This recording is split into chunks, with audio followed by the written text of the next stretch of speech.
Hello, and welcome to Oops Palsy Podcast, the podcast where we discuss the realities of living with cerebral palsy.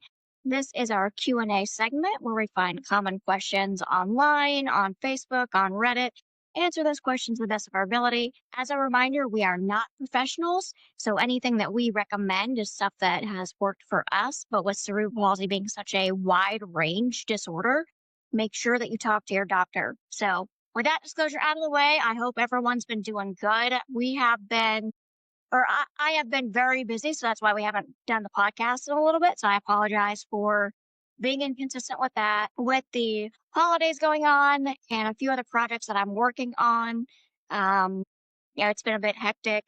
One of the things that I am working on a shop for stuff that we can make to kind of sell and hopefully generate some money for the podcast itself. So that way in the future, like one of the goals that I have with the podcast is to get it to where we can travel and be able to do in-person interviews, go to nonprofit events, things like that. And as you can imagine, that kind of stuff is really expensive and costly. And depending on where you're going and what you're doing can be pretty steep as far as cost goes. So one of the things I've decided to work on to kind of help with that is I'm going to work on opening up a shop where we do handmade jewelry. I'm going to do adaptable jewelry where we have magnetic backings. We're going to do the claw clasp backing, and then I'm going to do a memory wire, which for those of you that don't know, memory wire is like in a circle shape, and you can just pull it on and put it on. It's not like magnetic, but it retains its shape. So it's like a little choker kind of thing. Anyway, you guys will see more of that. That'll be coming soon, but that is still in the works. So again, I've just been so busy with trying to get that together and with holidays. So I apologize for that. And I'm also working on some other podcast ideas. So it's been very hectic, so I apologize, guys. I'm sure everyone can understand, especially with this time of year, but I just want to let you know that I am working on some other stuff for us. So with that said, Ty, how has the winter weather treated you up in Canada?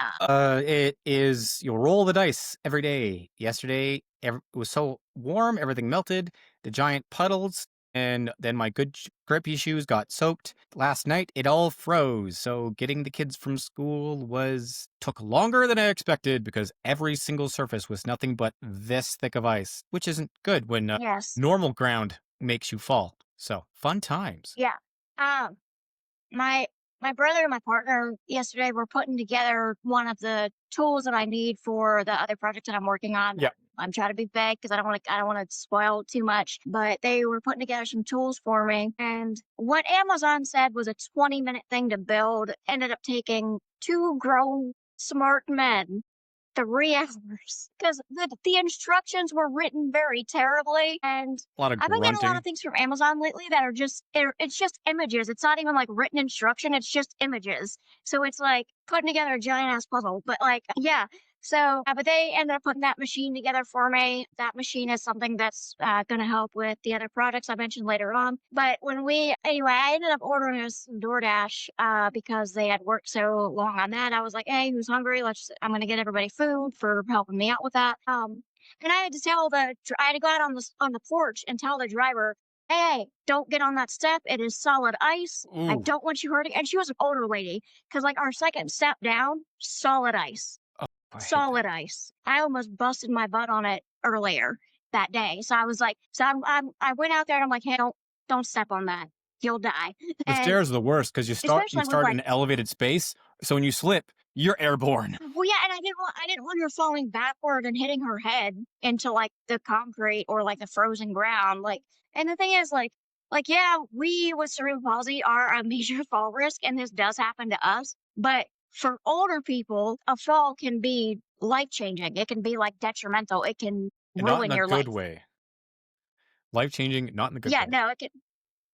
Yeah, no, I'm not trying to have somebody like crack their skull open like an egg on the porch. Do you want a brain injury? Because this is what a brain injury looks like. Do you want one? Don't walk there. Yeah. Yeah, and then I saw on YouTube, they have electric shovels, and it's like a mini snowblower, and they're so cool, and I want one. My girlfriend look. got a snowblower, and she's having it on her wall, And she was so excited. She kept bragging about it every single day. And I making jokes with my girlfriend about her power tools that she gets obsessed with. But she's been walking to and from the school she works at, just blowing the sidewalk all the way there, just so she can excuse, because we don't really have sidewalks. We live in townhouses. We don't have our own driveways. So she takes her time to snow blow the entire way there and back, just so because she's so excited to use her Jeez. snowblower. It's good.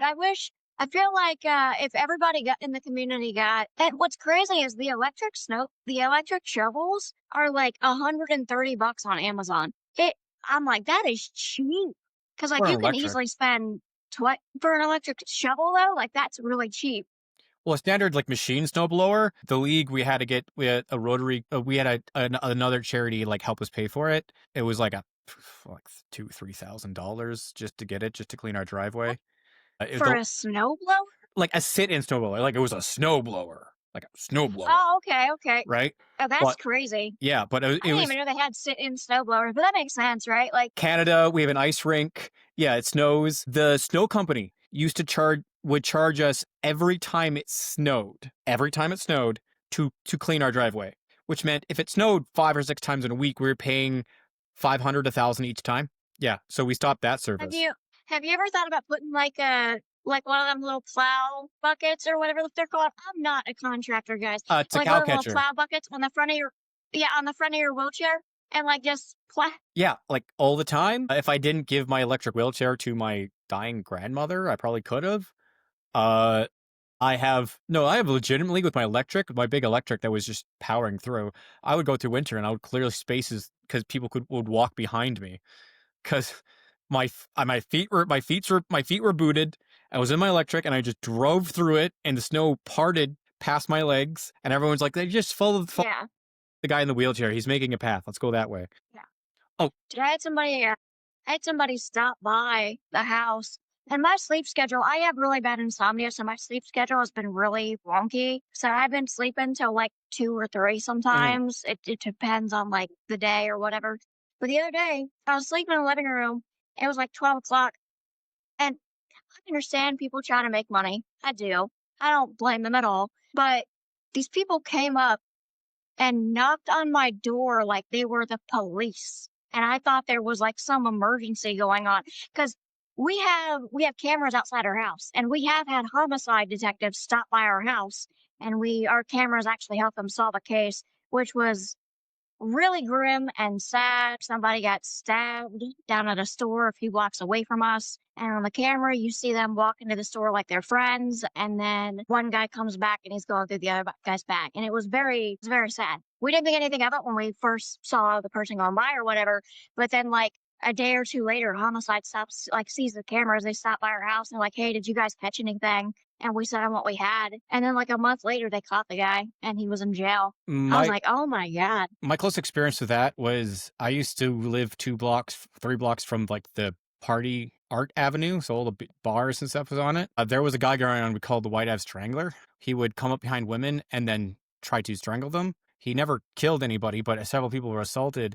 And the police came by my house and was asking questions. And then I go in my backyard and there's a sleeping encampment between my garage and the fence in the wooded area. And because an attack happened just behind my house. And it turned out that he was sleeping in that space. That's so creepy.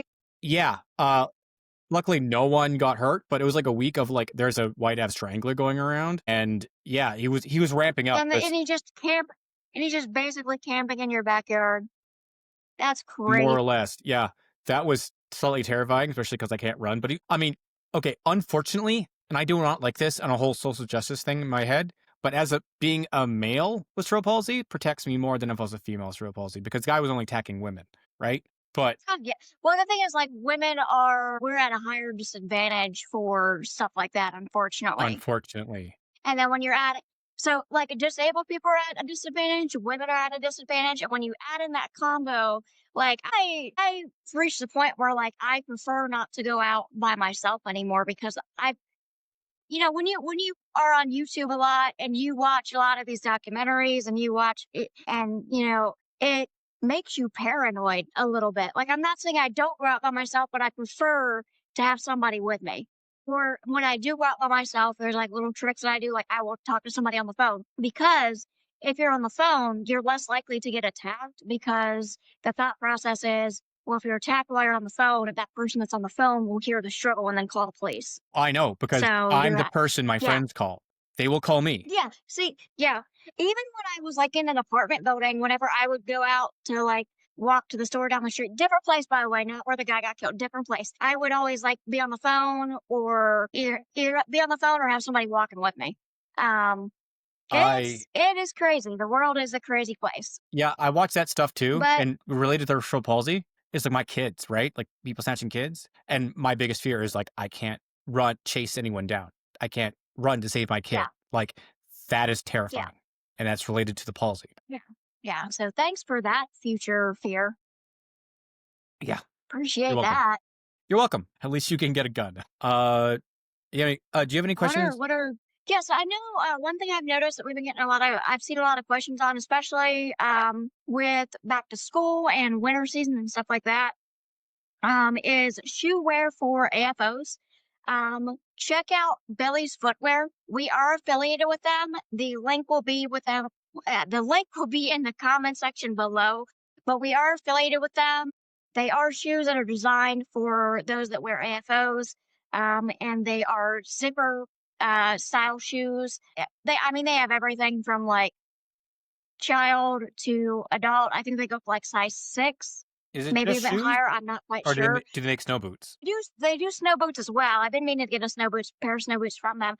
But it's Billy's Footwear. They are a company that started back in 2015, and they specifically help for AFO friendly shoes. So they're more adaptable. I really wish they were a thing when I was shopping for shoes because it was such a chore for me when I was in school. Like it literally, what's supposed to be fun, like a mother-daughter shoe shopping venture, would be terrible. Both my mom and I hated it because it was so hard to find comfortable shoes that had not going to feel too tight in the AFOs, shoes that had enough heel to have like a balance where I wasn't having too many issues with it. And then Mm. also the shoes, because of how I walk, I would go through a pair of shoes in probably about 6 months just by like wearing full holes in them, not Yeah. like, No, but because of, I'm sure you dealt with the same, yeah, I'm sure you yeah. dealt with the same Like we thing, Ty. discussed this on a previous But episode yeah, where like I have a collection of shoes that just have big worn holes in them.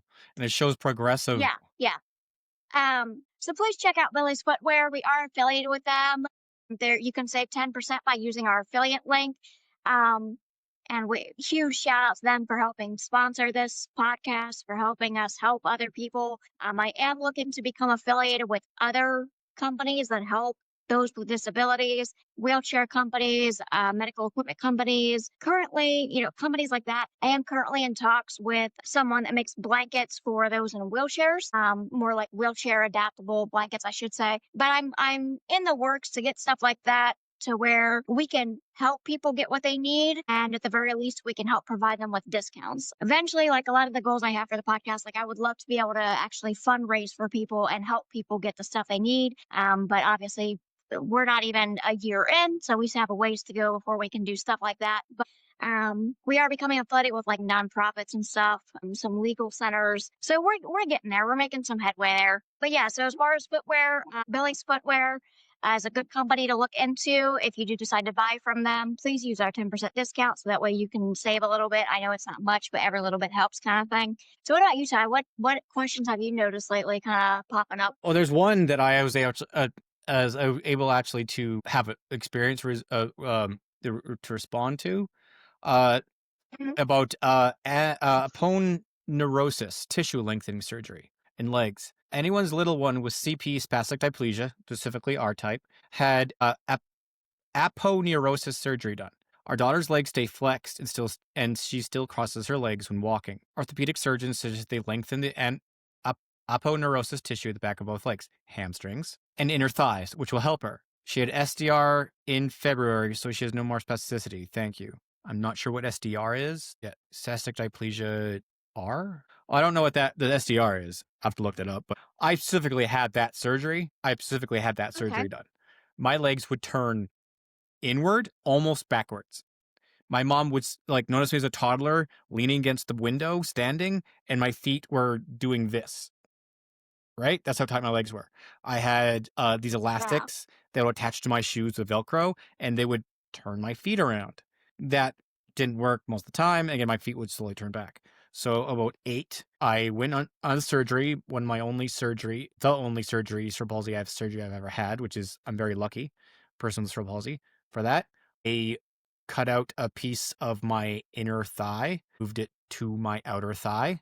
I think there's holes here, uh, more like carve outs in my muscle, and they moved it to the outer quads, I think, and then they lengthened the tendons. My feet now, instead of this way, they turn slightly out like this. So now I have a much better walking gait, right? Surgery was good. What was that process like for you? Well, the surgery was fine. So I remember going in, my mom holding my hand, her crying because it's the first surgery she ever did, and her firstborn with cerebral palsy was now disappearing behind a surgery door, and she wasn't know what's going to happen, right? And she was a nurse, so Right. like anything could happen in surgery, no matter what, even if it's benign.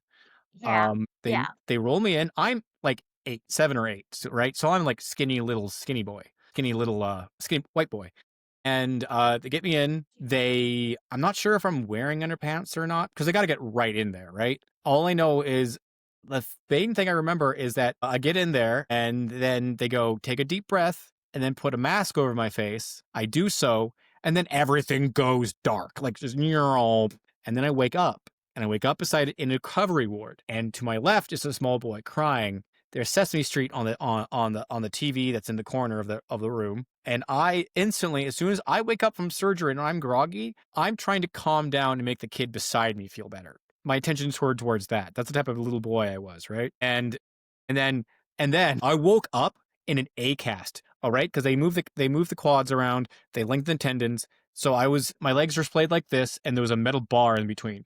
So I woke up like that, and it was like almost to my hips because again, the chunks of flesh are missing are in my inner legs and in my outer quads, which means like my glutes, like my butt, right? So like there's carved muscle Right. there that hasn't fully recovered from then. So I look physically different So you than basically like from your hips to your foot, you're down in a cast. yeah, like all the way, and then the A bar, right? And then Sesame Street was doing the letter A today, and I'm like just looking at it as a kid, just absolutely like, what the frick? Was it really? Yeah, Was it? literally, That's funny. it was the letter A that day, and I was literally turned into an A, letter A, the letter A. And then home, it was 6 months of recovery. They Oh, told me, my family, to keep me exercised in that because again, lethargic. There's going to be muscle loss. There's going to be a lot of muscle loss. I'm not moving. There's muscle loss when I'm already have cerebral palsy, let alone when I'm not moving for 6 months. yeah. So my dad would encourage me to move by having a pitcher of water and then just slowly pouring it towards me. And I would roll, tink, tink, tink, tink, tink, tink, tink, tink, tink, tink, tink, tink. And he'd make me exercise by like chasing me with water. And I don't like being wet for ever since I was a little kid. He just chased me around the house, threatening to pour water on me. And I just slowly tink like a large robot, just in a lock position, tink, tink, tink, tink, tink.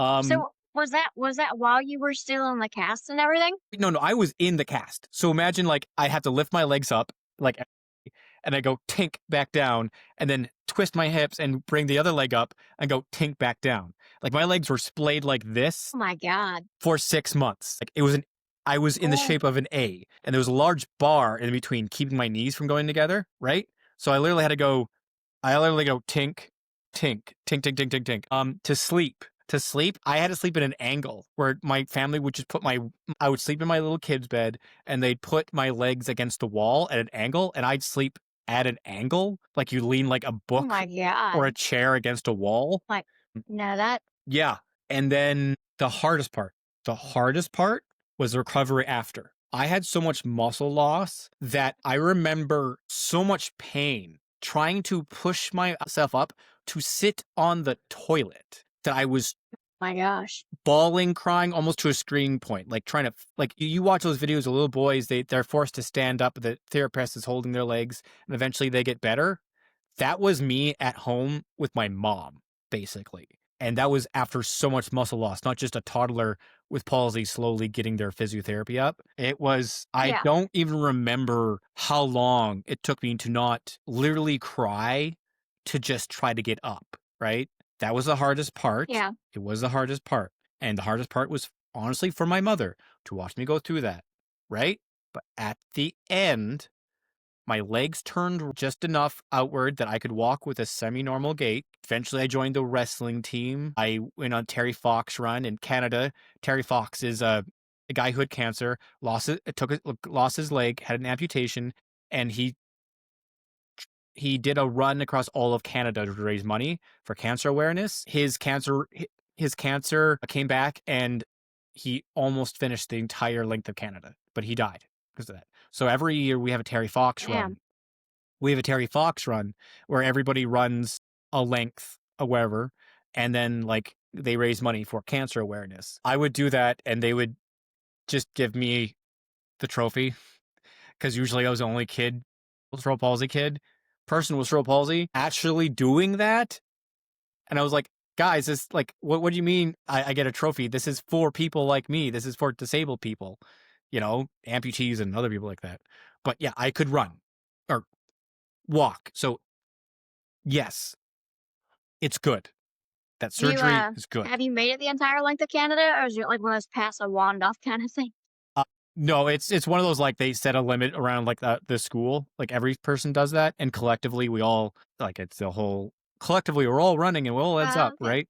But Ray Fox himself almost got across the entire nation before his cancer came back, right? So Yeah. that's our disability awareness event, sort of related to Terry Fox. But that's cool that you guys have that. Yeah, obviously that sounds like a very rough surgery.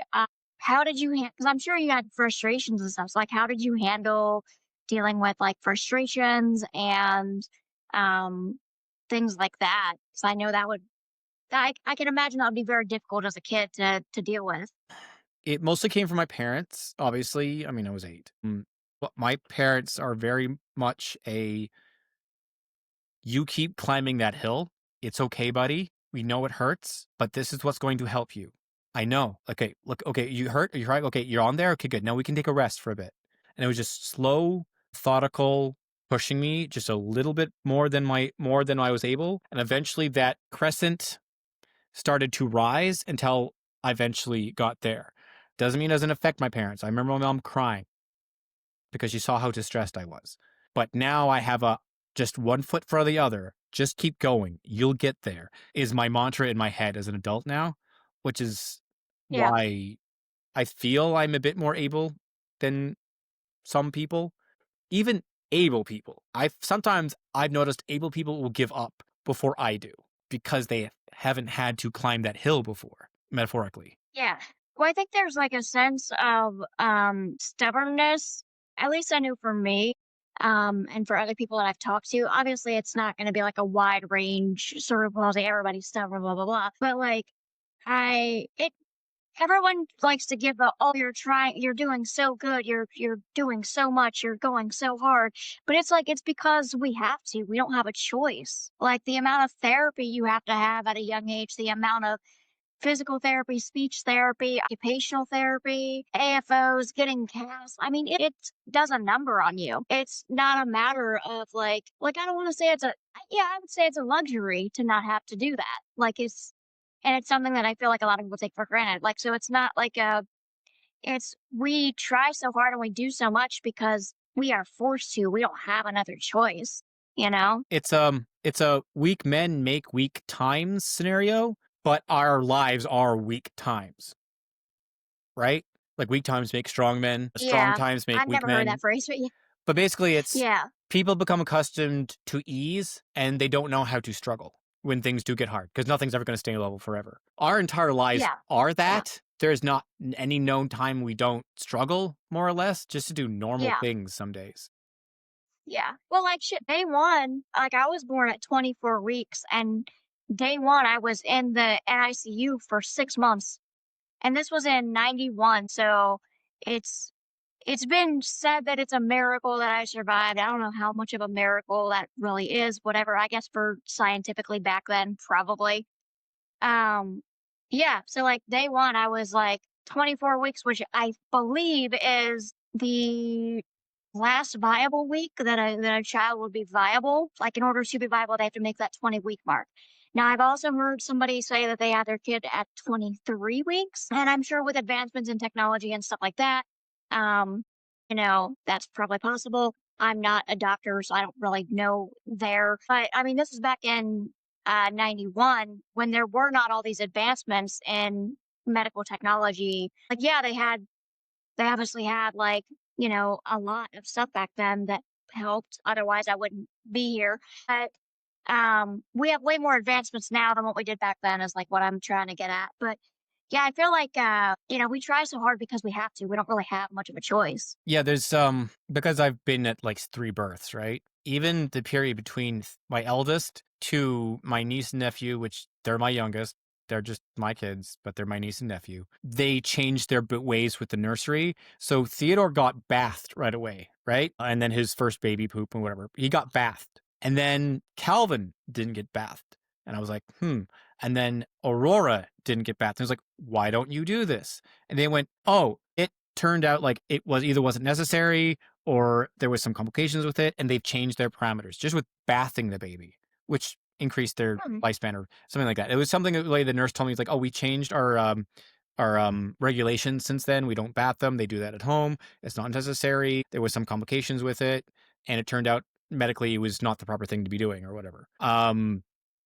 So with cerebral palsy, I went to the Calgary Children's Hospital, and they had a specific kindergarten for children like us, not just palsy, but every other affliction. Even then, and stuff I know now, at that time when I was being taken care of by medical professionals, there's some things we do better now than we did back then, basically is what I'm saying, that I can physically remember Yeah. as a child. There's a bit more awareness. There's a bit more acuity towards medical devices. I looked at some of the old medical devices, and it weirds me out how clunky they were. And they've advanced since then. AFOs themselves have changed in design slightly. Walkers. Dude, I'm jealous. I got white, barely opaque plastic with the stupidest, childish looking Velcro straps ever. And now they have like all these designs and stuff you can get that make it look cool. And I'm like, I am jealous. Like amputee kids with like the Iron Man hands, and I'm like, I want to chop off my arm now.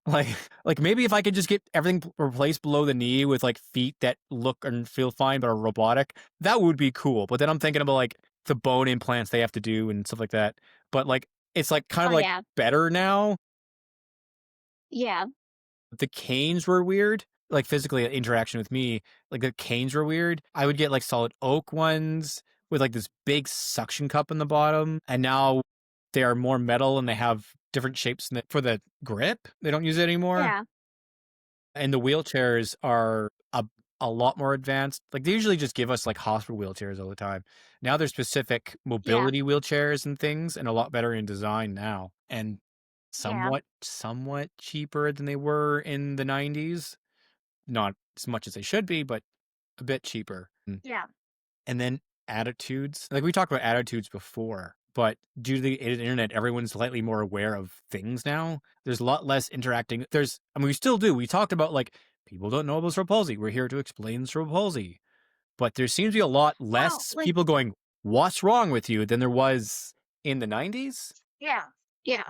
And part of that is social media. Part of it's we still run into that essentially the don't ask, that's rude kind of mentality. Yeah. And that's what we're trying to break here. Like, ask. I don't care. Like if you want to ask why I'm walking funny, that's fine. Don't care. It's not gonna bother me.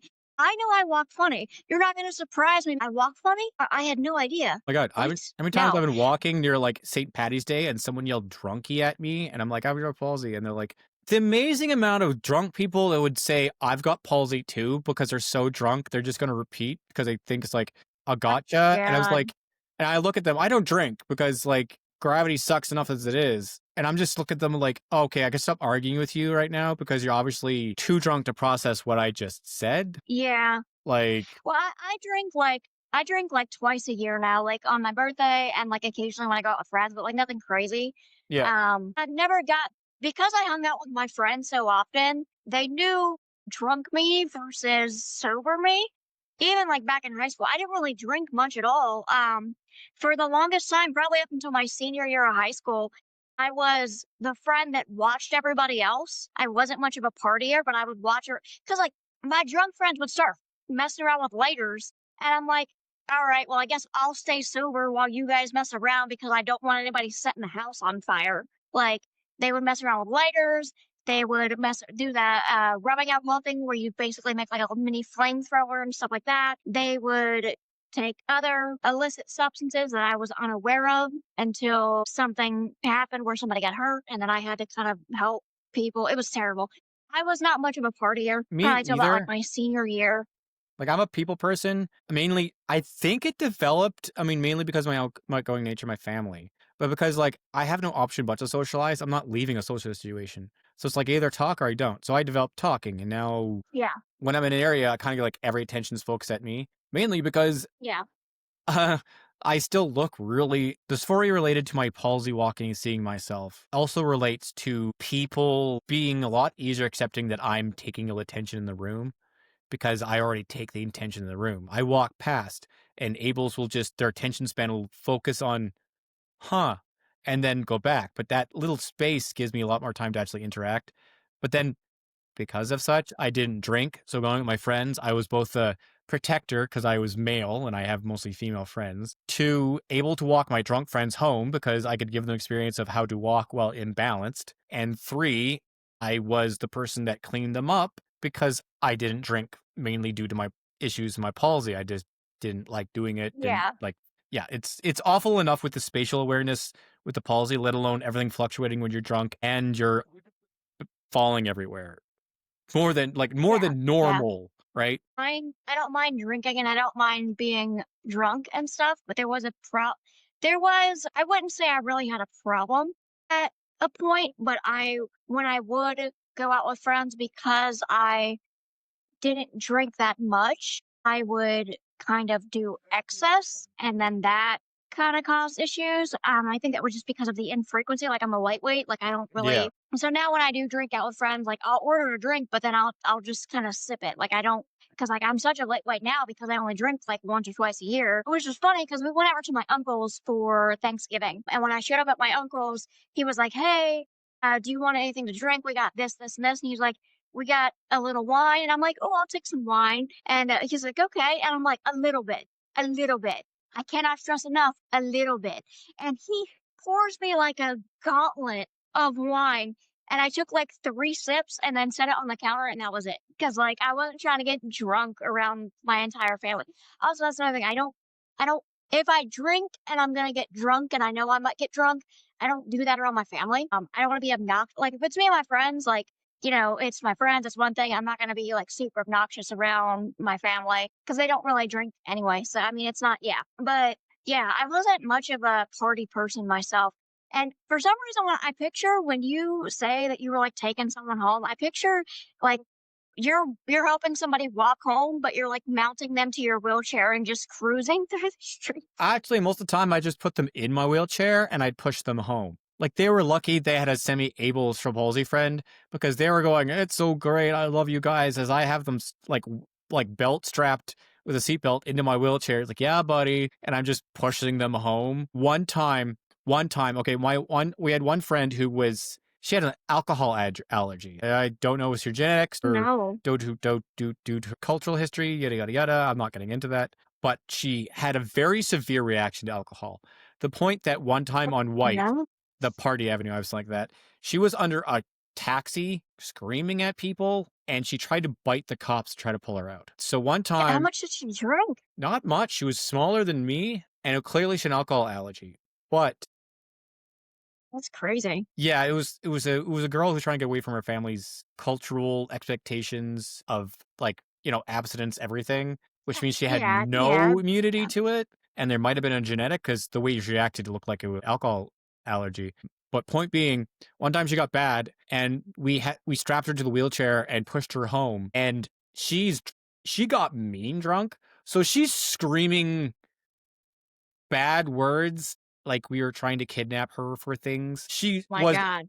Literally, she was literally like a girlfriend of someone close to me. So like nothing of that was happening. We eventually was like, we're not kidnap. People would stop us. We're like, no, we're not kidnapping her. She has a bad reaction to alcohol. We live here. Come check up. And people actually helped us get her up to because she lived in my friend's apartment. They lived together in an apartment, and there was no elevator. So we had a bunch of people just grab onto the wheelchair, and we hauled this screaming girl all the way up to our room, Oh my God. gave them our numbers to make sure they could come in and check on her because we weren't going to myrtleize her the way she was screaming at everybody. And eventually it cleared out her Yeah. system and she apologized. But I don't think it would have happened if we didn't have a wheelchair, my wheelchair to strap her into. Oh, that's terrible. That's yeah, that's terrible. I'm not a mean drunk, but I am an annoying drunk. I will like I'm the type of drunk that's like, I love you. You want a hug? You're the best. And I'll get like all emotional and some stuff. Like, but I'm not like I don't start cussing people out. I don't get mean. I get silly, really silly, and I giggle at myself a lot. But that's the same thing as happened when I'm like super tired in the morning, or I've stayed up for Yeah, 25 hours. you're like a slap happy drunk. I will get so silly. It's unbelievable. And then I'll click in my head of Yeah, like, oh, I'm either super exhausted or I'm drunk. I think one time I pretended to be a yeah. hummingbird in a party. That was fun. Only time I never got bad drunk Once. though. Like I never once. I never got bad drunk though. The only time I blacked out is when I stayed awake for a whole weekend with a video game tournament. I didn't sleep for the whole weekend. And when, yeah, I think I told the story already. My friend Tammy picked me up and I blacked out driving my electric wheelchair and I crashed into a Lego stand. No, Lego stand, into a luggage stand, like they piled luggage display, and it crashed around me. And I actually woke up because one of them No, hit me in the head. And my friend was laughing because no. all she could see was me slump over my over my controller on my wheelchair, but my eyes were like this, Oh right? my God. But all I can physically remember That's is crazy. darkness. Like my brain just shut off. And I don't think I've ever had that happen. Yeah, I've never like don't stay blacked awake for out. 2 days. Normally when yeah. I mean, I'm pretty sure that would make anybody black out at some point, like if you're up for that long. But yeah, yeah, I don't know. I don't really drink that often anymore. But when I do get drunk, I'm more of like a I love you kind of drunk. Like it's weird. I start getting all like sentimental. Like, yeah, do you remember that time we I love you so much. yeah, yeah. You remember that time you called me when I was in the hospital? Thank you so much for that. You're the best, like that type of stuff. But yeah, I don't know. As far as like questions I've really seen lately, I think it's been mainly about like the footwear, especially with like winter and stuff like that. Yeah, someone was I asking haven't really about seen. uh the Mhm, shoe company. What's the shoe yeah, what's the shoe company that we're it's affiliated with? Billy's footwear. Yeah, so they literally mentioned it and they were like, is there any stores close? I can't seem to find it. Something like that. Yeah, I think I commented on that one and I let them know that it's like an online. I'm pretty sure it's online only. If someone does find them at local stores, let me know. But I'm pretty sure it's online retail only and not brick and mortar. But if they do find them locally, let us know so we can kind of point people in that area if they need them. But yeah, no, I love that we are affiliated with them. I still need to get myself a pair of their snow boots. I've been meaning to. Eh. But like if I'm like we're not a monetized channel. We're not making any money off of this. And eventually, I would like to generate some income so that way we can do more stuff. Like, there's a ton of nonprofit events that happen every year around cerebral palsy by a bunch of different organizations that I would love to go to. I would love to do in-person interviews. I've done a lot of the interviews, all of the interviews that we've done have been with people that are out of state that um, have to be done virtually because I don't have the transportation to go see them. I mean, that costs money, especially when they're like when we interviewed Margaret, they're in California. Like, that's a long trip for me. All right, Berkeley, California. I'm pretty sure they're in California. Berkeley, I'm pretty sure. because her husband works at Berkeley. I'll have to double check with her because I'm pretty sure it was California. I will ask her and double check. But Yeah, and then they're doing Help Hope Live is doing another sponsorship campaign for Kelson. Mm. You can check that out on their Facebook page. Again, that was Help Hope Live. That's the organization that we did an interview with a while back with Sunny Molson, Stephanie, which is Kelson's mom, Kelson, and Gus. Gus is the service dog for Kelson that Help Hope Live helped them get. So if you haven't seen that interview yet, please go check that out. And And that was like one of our earliest episodes. I think that was our first interview episode, I do believe. And we're also setting up interviews. I'm trying to set up interviews. There's an organization that someone had started in Kenya for cerebral palsy. They do not have a lot of resources. I would love to help generate some more resources for them. I would love to help generate some stuff that would at least bring them more awareness so that they can get the help they need, because there's in other countries there's nowhere near the amount of support that we in America have or people in Canada have, like Ty. And, in other countries, it's next to nothing. And that's something that I would hope that we can change at some point. That's why I'm working on getting the shop started, because, like, I feel weird about, like, if people want to make donations, that's one thing. If people want to make donations, but I've never, and I would get that. But, like, I feel weird. I'm not just going to ask people for money. Like, I feel like I need to give something in return. Even though, like, yes, I'm making the content, blah, blah, blah. Like, I would rather do like a separate shop and help generate money that way. I do plan to do like jewelry and different like plaques and different designs and stuff like that. But we'll have more of that out here soon. If everything works out well with the tools that I purchased. If not, I'll let everybody know, keep everybody updated on that adventure. But I've got a lot that I'm kind of planning to help us help other people. And the organizations that I want us to sponsor with are the organizations that I'm aiming to sponsor with um, are always going to be ones that would benefit our community, whether that be the cerebral palsy community, the disabled community. It's going to be, I want to provide people resources. And if me being sponsored by these companies helps get people more resources and save a little bit of money, that's my goal. So yeah, but yeah, I've got a lot in the works for that. So this will probably be our last video for the year. mm. And then we'll start our next video will launch in January. So I'll keep you guys posted on when that's going to be. But I'm sure everybody understands with the holiday season and how hectic it is for everybody. I'm sure people understand that. Yeah, But especially yeah, since seriously this season is taking us longer to get around than it would be if it was no snow and ice. Like our yeah, days take yeah. longer now. Oh my god, question. Da da da. My own question. If some ghost person asking it. What is the limitations when it comes to weather and other things? It's like you know how much times I stay at home? A lot. Oh yeah, during the winter, I do not go out. Now we don't have a garage, so our car gets covered in snow, and Our snow gets covered in my car. partner will always go out. Yeah, yeah. My partner will always go out and clean it off and stuff. I've never really had to scrape it. A couple times I've tried to help, but then he'll just take the scraper from me and be like, no, I'm doing it. What are you doing? Go chill. But it's still hard for me to want to get out and go somewhere, even though I have somebody that is literally willing to take me whenever and wherever I need to go without complaint, as long as his health issues aren't causing him issues, because he gets like weird migraines where he gets dizzy and stuff. And I'm like, I'm not ever gonna make him drive when it's not safe to drive, obviously. Oh, he has his own limiting But disabilities that he needs to take care of. yeah, he has his own like limiting stuff that he has to worry about. But during the winter, I don't like going out, in part because I have to bundle up so much, and that is a pain. It's such a Oh, pain the when you have to put on seizing. 3 layers of clothes. Like the seizing, the physical seizing. Like the only time Yes. I've cried Oh, about it's terrible. only time recently that I've cried about difficulty with my body was I was trying to get home and I was so cold that I literally was struggling to move leg per leg. And I felt like literally the Yes. Tin Man, like the worst version of the Tin Man. And I was almost in tears just trying to get to my front door, right? Dude, the way I describe it is it's like, for me, the way that I can think to describe it so that people understand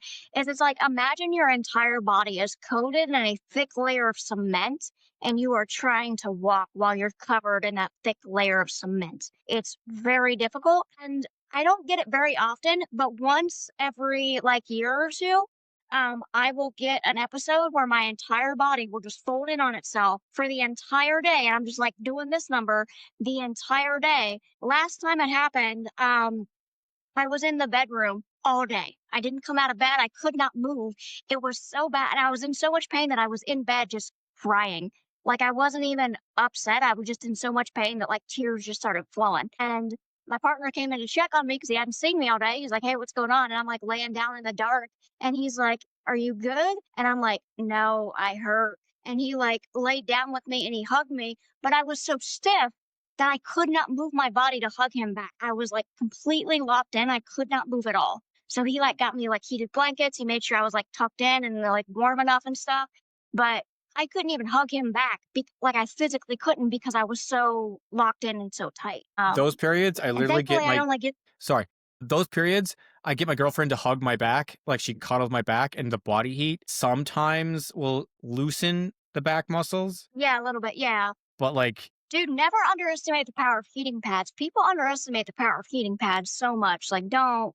Heating pads help so much, but also like during the winter, and this could be due to inactivity because um I do not work out like I should with cerebral palsy. I will be the first to say that I am lazy in the aspect of my physical exercise, and I do need to do better with that. I am working on that. But during winter, especially, I will get like all body aches, like where it just feels like similar symptoms like fibromyalgia or something to that effect, where you're just like your nerves are burning, you're dealing with all this pain, like you like it kind of like radiates throughout your entire body. And I don't know how to describe it because it sounds very odd when I do describe it. for Doctors, I've even talked to a cerebral palsy specialist about this, and she said that it doesn't sound similar to the pain that those with cerebral palsy deal with. Like it'll feel like I'm like warm and swollen, and then I'll have like dull, achy pain. Now, like you're biting maybe into a that is bad tooth, and that tooth pain is just going through your gums, like a pulsating feeling, but yeah, so, yet like the yeah, muscle groups where it has are so tight, you can't move yeah, over. but at this yeah, and then at the same time, it'll feel like it's, like, pulsing and, like, radiating and, like, warm, like I'm swollen and just everything hurts, that's why I said it's almost like and it'll go through my joints and everything, so it sounds like fibromyalgia from what I've read, but I have not been diagnosed with that. I have seen a rheumatologist, I have not been diagnosed with that, so I don't know. A month or so back, I did visit a cerebral palsy specialist that ages in specializing with cerebral palsy. I did describe this pain to her. She said that that was not something that she was familiar with as far as that type of pain. So my thought is it's probably due to being as sedentary as I am, because I do need to that is on me, I need to fix that. Uh, I did talk to her, and one of the things that she recommended is she said the older patients she has with cerebral palsy that are still moving around good are every single day, like they're working out every single day. So that's something that, I do need to change. Need to pay up my Planet Fitness membership and start going there more often. But yeah, so the advice from my doctor was to stay active, work out, move around as much as you can, don't be a sedentary. We have a treadmill at the house, but I typically start off my exercises with like the bike, and so I need to just start going to Planet Fitness more often because they have the massage tables, and those help so much with Well, like the. Have you done the water massage beds? yeah, like there was a I'm sure whole you've done that somewhere. we'd actually discussed it before. There's a whole kiosk in the West End, and I tried it out. It was pretty good. For Oh me, yeah, it because you got that fancy freaking mall. yeah. For me, it's stretching. It hurts so much, but I can't like now I can't even reach my toes, right? To get Yeah. that, I literally have to get my niece and nephew to haul my arm in that direction, and even then it doesn't do it like it used to. And I'm really bad at it, mainly because it's like it's a whole day, and then I nap after because it releases so much acid and stuff in my muscles that I just get exhausted after. And then it's so much So pain, do you and I can't even reach my own body now that I can't do it by myself. I need someone to push me into position. I avoid it, and I need to. are you doing your physical therapy every day, or do you do it like every other day or like weekly? Like how is your schedule with that? Uh, I'll be the first to admit that I am not. I do not do it anywhere near as much as I should. So I am not shaming you at all, just to be clear. I don't do stretching as much as I should. I do general morning a little bit and stuff like that, but not like long term sit down, the strength lengthen my leg out, put a weight on my knee, and then try to reach my toes. If I don't put a weight on my knee pops up with the tension of the tendons, basically, and I don't get a stretch. Hmm. Um, I've my sister-in-law is better at it because she's more willing to hurt me more or less, or my girlfriend is really gentle, so she doesn't push me as much as I need to get that stretch. She doesn't want to hurt me. Or my sister-in-law understands and will push me a little bit past my limit just to get that stretch in. Physically, muscle-wise, I've been told by the specialist I went to that I have unusually amount of muscle mass or personal palsy. And my personal thing is I can't get to the gym, even though it's free for me and stuff like that. I can't get to the gym. Yeah. That's a whole day trip, right? And then I have everything at my phone. So we get home and stuff like that. It's a whole day trip. So I have my Yeah. weights. I have my elastic bands at home. I used to have leg weights, but they disappeared for some reason, moving several times. Uh, I so have ankle weights and then I have a giant bag of elastic bands. I want to get a balance board. And I think one thing I might start doing, maybe on a separate channel, is maybe doing a physical therapy channel, just kind of like my workout routine kind of thing. Just because, like, one, I feel like for people that might be interesting to see, and two, it would kind of keep me doing what I need to do. Because, like, it's very hard to stay motivated to exercise in general, but I think it's worse for those of us with cerebral palsy because we have to do it so much and we're already dealing with the physical pain and physical limitations with what we can do. And sometimes you can, and you can have good days and bad days with it. Sometimes you can have a really good day, and then other times, like, you'll not want to move at all. It's like so hard to keep consistent with because of the spasticity and how that makes you and everything. yeah. So like my personal thing, like for muscle mass, like the stretching is bad enough as it is, right? Muscle mass is Yeah. I of ADHD and other stuff like that. So every time I have like a panic attack or an anxiety attack, I work out, which means it's a lot. So like I get that in the day. I have a set of weights and or if I'm bored, right? If I'm like sitting there going, I don't know what to do. I don't want to do this. I don't want to do that. I'm like, no, work out. So I sit there and I went through the workout. I went through my old workout pamphlets I got when I was a kid. I looked up adult ones and then I made my own routine. And every time I get any sort of boredom or any sort of anxiety, I go work out. And then I lift my weights. Yeah. I work on the stuff. The legs are worse because just getting to that or trying to get focus on the right muscle groups is a bit difficult, but I do leg lifts and other stuff like that.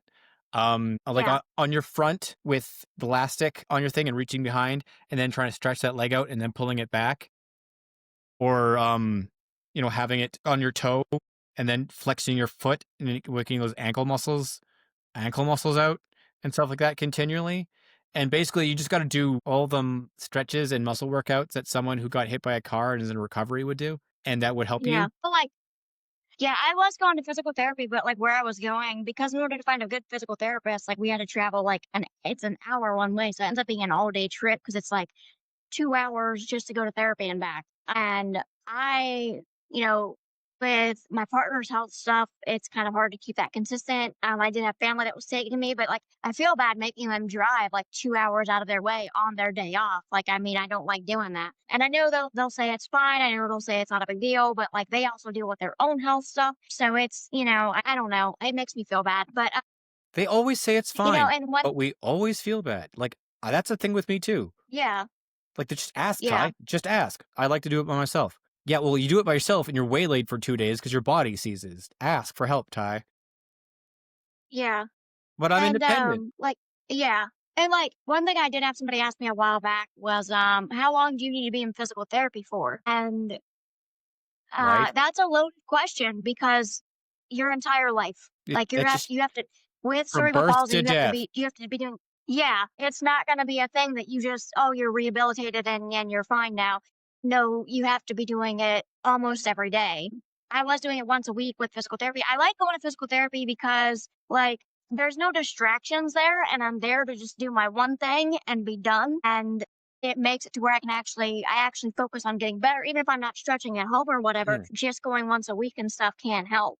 But I need to get a balance board and I need to get some other stuff. I do have Ring Fit, which I do okay at. Ring Fit is manageable and you can adjust the exercises. So just so you are aware, if that's something that you're interested in doing, that is feasible and you can go in and adjust the exercises, or you can change the type of exercises that are available on your game or whatever. Um, so that was fun, but I stopped doing that just because I haven't really had time or energy with all the health stuff I've been dealing with and whatnot. I'm looking at, there was a game I saw on Amazon that I'm looking at getting that, um, it's a balance board, but then the game is like a snowboard. So you're like snowboarding. And I figured that I need to do stuff that's entertaining. And I figured that's also something I could stream that people might like to watch. Like, I mean, if I'm going to exercise, like, I try want to make it fun. So I have a Wii Fit. I have a Wii Fit, and I gotta reprogram. I gotta reprogram because I had to get a new one. The old one broke, and I found a Wii Fit board in the thrift store. So yeah, awesome. But Wow. yeah, it has a whole set of exercises and workouts on the Wii, and I've been using that for home, like step up leg stuff mostly. Games, VR games. I have never exercised harder. My dad put his VR Skyrim game, and I was sweating. My arms were exercised. Oh, Like I was dude, like, I tried to do. Yeah, no, I can't cut the Skyrim VR. It just makes me too. It is awesome. Okay, we downloaded it and we played it for a bit, but like it does not connect well with my brain and it makes me so motion sick that after like 5, 10 minutes, I'm like, I'm gonna vomit. Like, and I can't keep playing it. And it really sucks because like it's so cool. It is so awesome to it's my play eyeballs for me. Like my Skyrim in eyeballs feel VR. like stuck like this after an hour playing, and I'm like, Also, for me, it's the weight of the headset because, like, with the VR headsets, they come out to like here, so you're like looking like that much space from your face, and that weight is not really evenly distributed. So, like, after like 15, 20 oh, minutes, my neck will start hurting. right here So to I'm here. like, I can't. Yeah, But yeah. like, Do you get where it like will radiate down the back of your neck and into your shoulders and stuff after a bit? it's happening right That's the issue now. that I deal with. I can feel it Well, from that's the issue that I deal with when I do VR. the mid of my neck to about the base of my spine, and it's radiating out just underneath my shoulder blades. That is a constant thing. Oh, VR. We're talking about VR. Related to disabled a little bit. So the big mall that we are trying to take you to, there's a VR Yeah. parlor, but they have adventures. So the first one, I took a girlfriend on a date one. It was the Egyptian pyramid of Khufu, and then the next one we went to was ancient history through the periods of animal life, and we went through the Cambrian period and up to modern day. A giant ichthyosaur, which is like a fish lizard, swam past us. It was like so amazing. And then we got shrunk the size of a trilobite, and then we got in the middle of a T-Rex Triceratops fight and was like backing off because they're like trying, and then we almost got stepped on by a sauropod. But trying to walk through that, each time my girlfriend has to hold my hand and they give me a cane from their storage, and there's walls, right? But they shows up as red things, you can't get through them. But then the floor, hi Missy, the floor moves, like there moves as in the VR will show like a platform will start to hover you to the next part of the game, and my brain can't Yeah. comprehend that. And like I have to hold my girlfriend's hand, but then other people will show up as white halo ghosts, and I'm sorry, trying to avoid people normally as cerebral palsy is difficult, but when they suddenly walk into your vision as white ghosts and you don't know where they are, I have clunked foreheads with people doing the VR because you can't even Yeah. tell the difference where the VR is and your head is. And Yeah. I had to hold my girlfriend's hand through the whole thing like I was a toddler because I was so unsure of where I was, let alone with the palsy. But it was great. Yeah, no, that sounds like an awesome experience. And I'd probably have to do the same because like we've had a VR headset and we've done the VR at the house. But Hi, at the Mickey. house, like I Chips. know where the boundary is. I know the boundary that I'm drawing, and I know not to hit the TV. Like I know the layout of my house, so it's not that big of a deal. But if I'm in the mall and I don't know where everything's at, like y'all need to give me space. Oh my god, suddenly hit people, turn around and whack them. I would love to be Godzilla, honestly. Busy. I would love to be Godzilla and destroy a city, honestly. Just going through stomping everything down. Oh, I'm sorry to take away from cerebral palsy guy to a big monster destroying buildings and throwing like trains and stuff would just, again, it would encourage me to exercise, right? The encouragement to exercise past your limits. But like on all of this like discussion of the VR and the gaming and stuff like that and the exercising, I am better than people who were born with the same ability but didn't get my nurse mother, my military stern dad pushing me to exercise and stretch and going, you need to climb Yeah. this hill. Yeah. Like, I literally, it was my mom tracked it from this Cerebral friend groups and stuff she was in. The guy who was born exact same ability as me, he's still in a wheelchair. He can't get out of it. I can get around. Yeah. Well, that's yeah. Well, like that's the thing that I'm a little envious of, and it's great. So don't get me wrong here, Mm. but back when I was a kid growing up, there were not all these communities. There was not a community on Reddit. There was not several communities on Facebook. Like I look now, and there's like I'm in like 10 different cerebral palsy communities. I'm in several Facebook, Reddit cerebral palsy communities. Like there's a lot of there's a lot of support out there that was not there when I was younger. Yeah, And but I think people seem to underestimate that support and how much it can help improve your situation.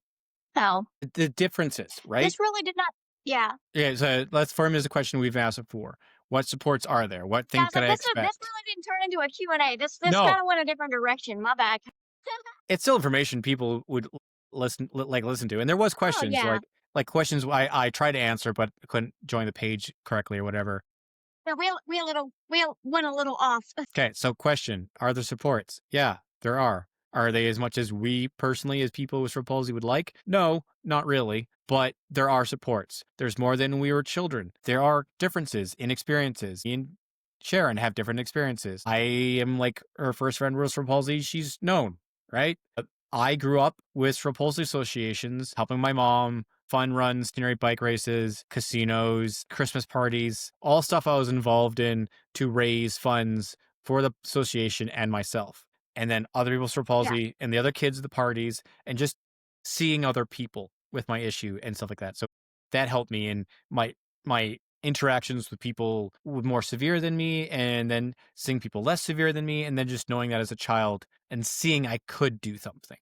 And then the yeah, differences in experiences of that. And that's just regional differences, let alone time differences. But now, internet, able to access people, talk to people. I'm like, the internet for us with cerebral palsy, amazing. I don't have to leave my house and talk to yeah, people and meet people who look like me, amazing. So yeah. that Well, ability like, to, yeah, and I think people seem to forget that a lot of us are kind of housebound. What even with the support that we do have, a lot of us still kind of end up just home a lot because of the physical limitations, transportation limitations. In my case, I am in a small town and there is nothing to do. And I'm not even exaggerating.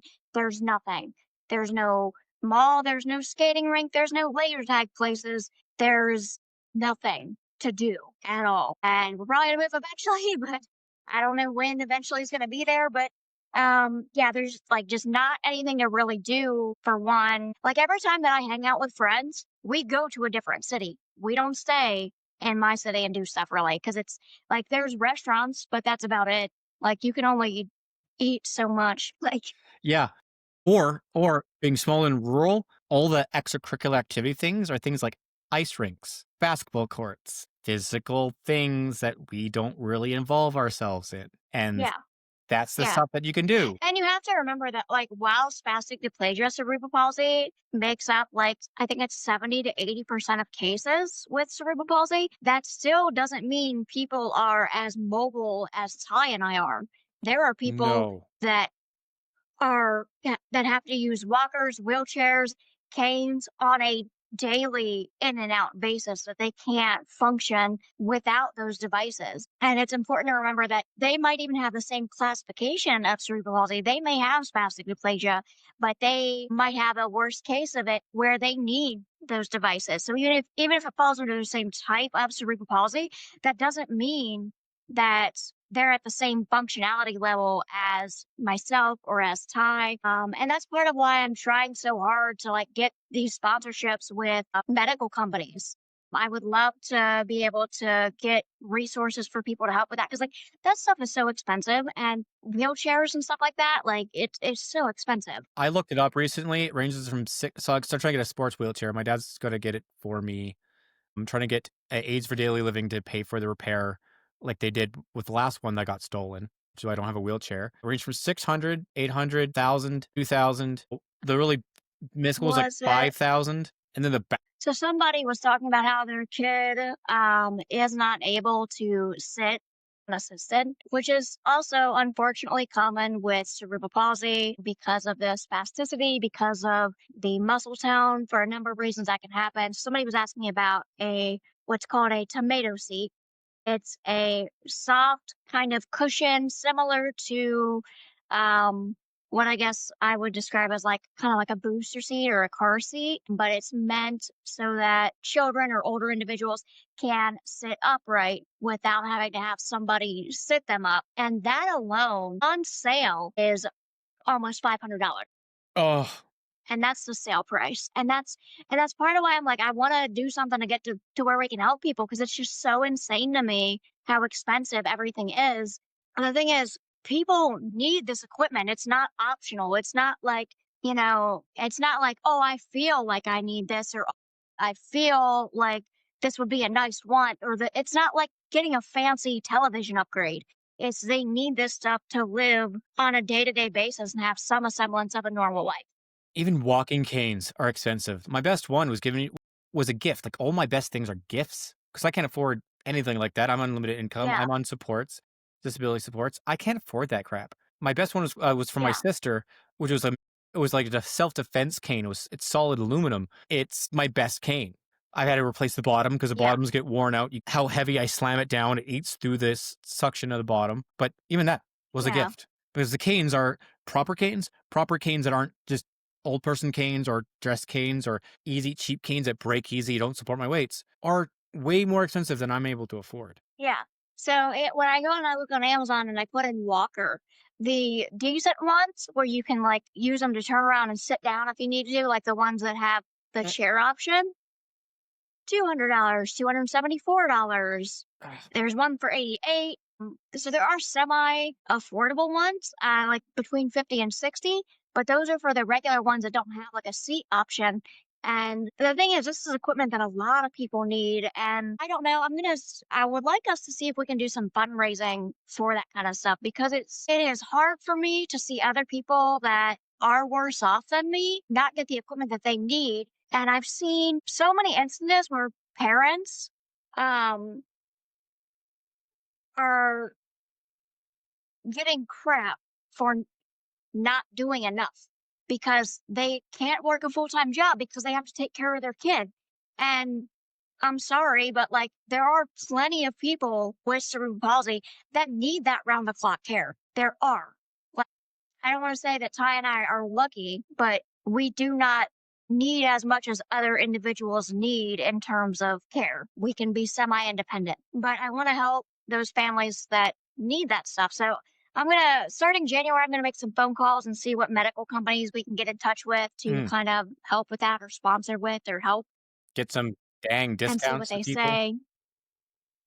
Well, like discounts or like maybe I can get something to do some giveaways or something, or maybe we could do like a fundraiser or something. I don't know, but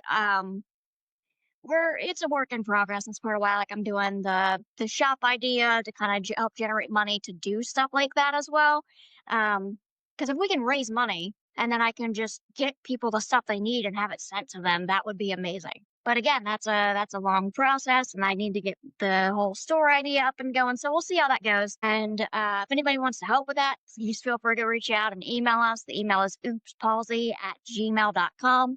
If you have any questions or if you want to help out.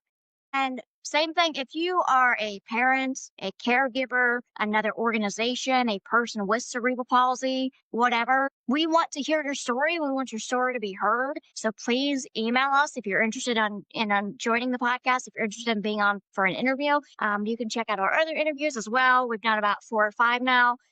But if you're interested in doing interviews with us and sharing your story and help raising awareness, definitely shoot us an email and we'll let us know your schedule and we'll get you on for an interview. There's a lot of goals I have for the podcast that are long term, obviously, but we're starting to get to the point where we can kind of focus on that a bit Mm. more.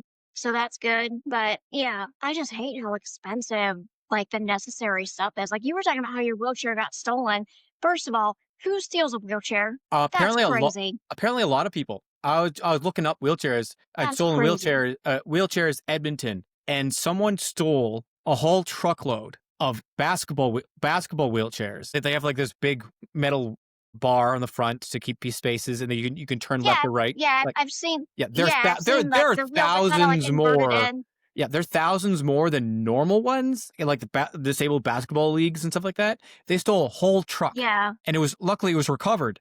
But again, that is crazy. the whole truck, the whole load was like a couple, like not like a few, not just two digits, thousands of dollars, like more than two digits, Yeah, thousands of dollars worth of medical equipment just stolen because it was profitable for them to steal from people yeah, from disabled people. And honestly, expense is the whole thing. We're not talking about economics and stuff like that, but it does feel like people aren't aware that everyone can be disabled. It feels like we are a captured market, so they can charge more. yeah. Mm. Well, also here's the thing: the people stealing those, they're turning around and just charging basically the same as like what an insurance company would charge. So they're like making the same amount, maybe a little bit more or whatever. But and I understand it's different going to a person or whatever, but it's still like obviously they're stealing, so they don't care about helping anybody. But it's like I feel like that should be one of the Robin Hood things, like steal from the rich and give to the poor. Like kind of things. But no, of course, that's not the case. That's crazy. Like, I can't imagine anybody stealing a wheelchair. I mean, I've had bikes and stuff get stolen, you know. You try to hawk it because they're not cheap devices. To the thrifts to like a Yeah. pawn shop. You could use it to move your stuff around.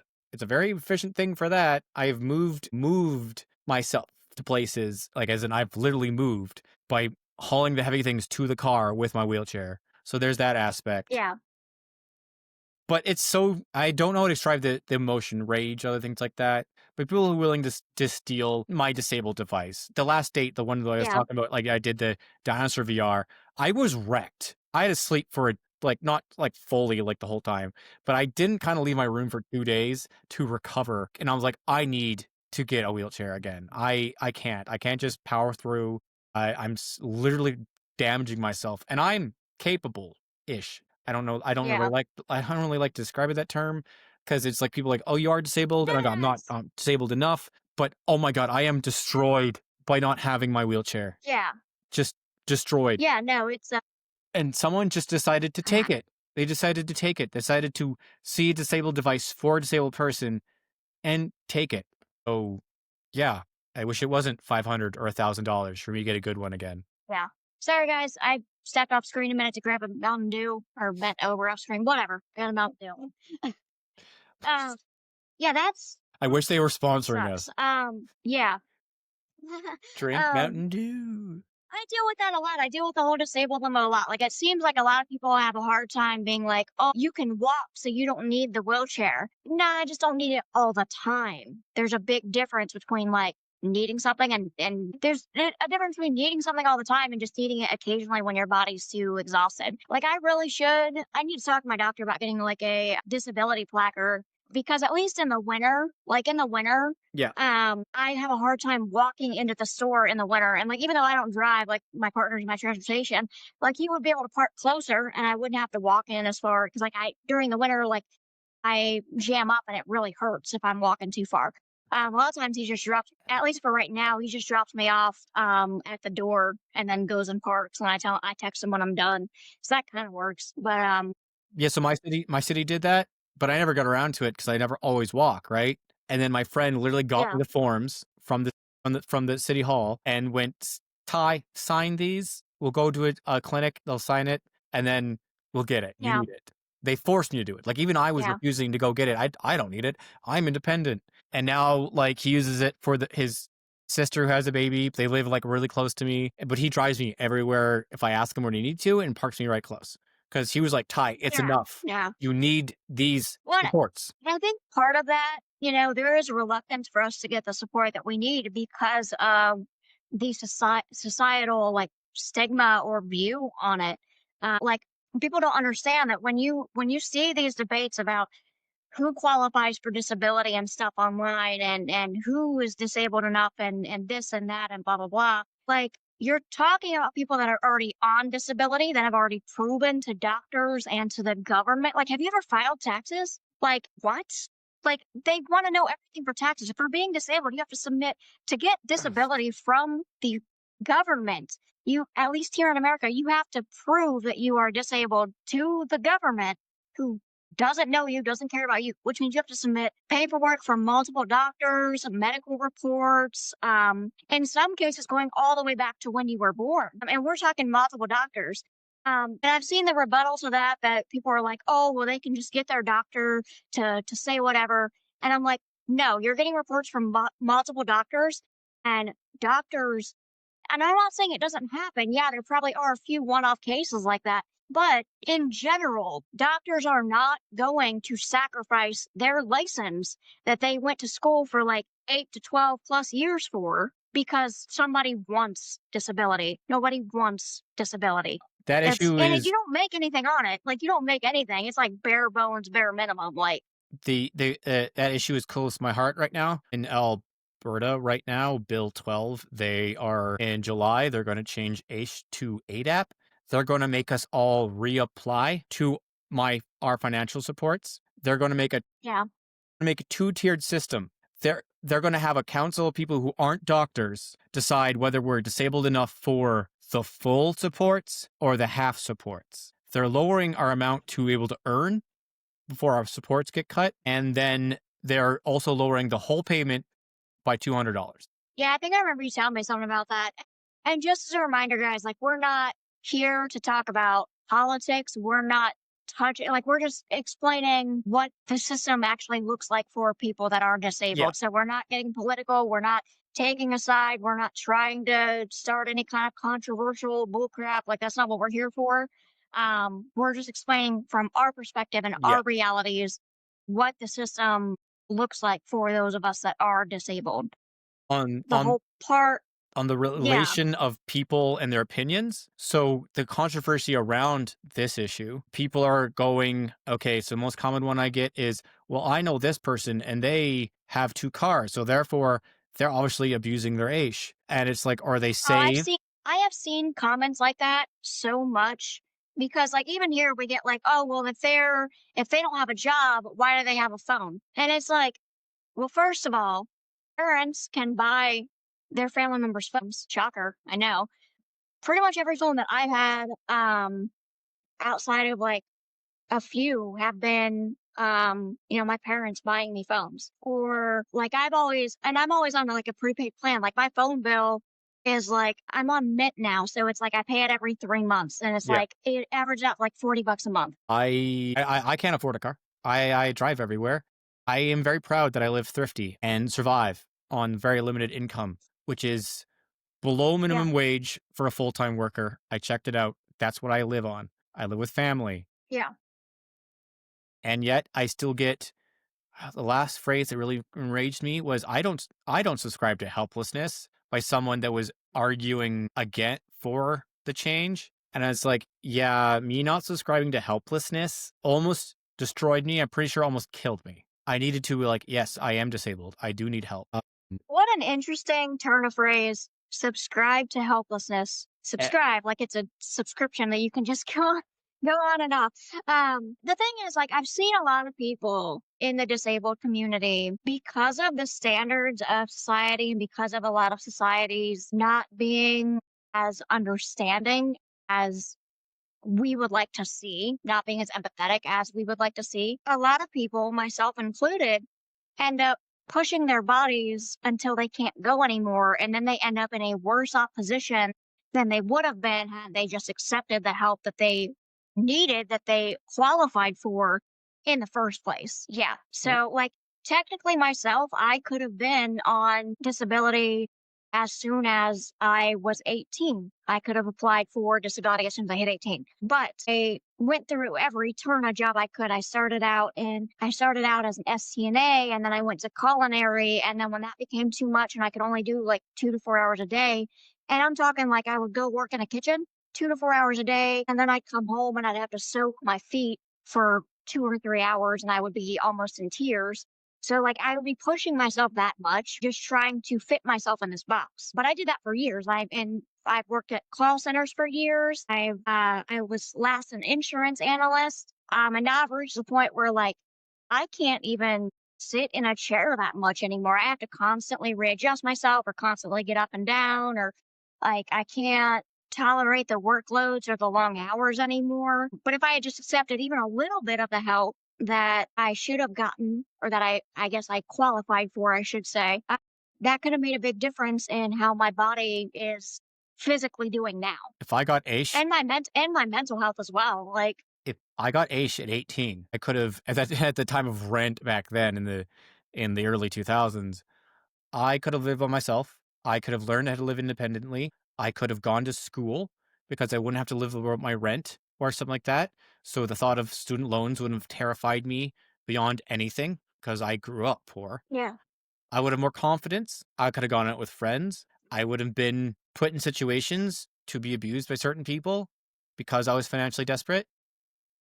My yeah, life would have been better. And where would I spend that money? Would I embezzled it in some bank account in Cuba? No. yeah, I would have spent it in the city I live in.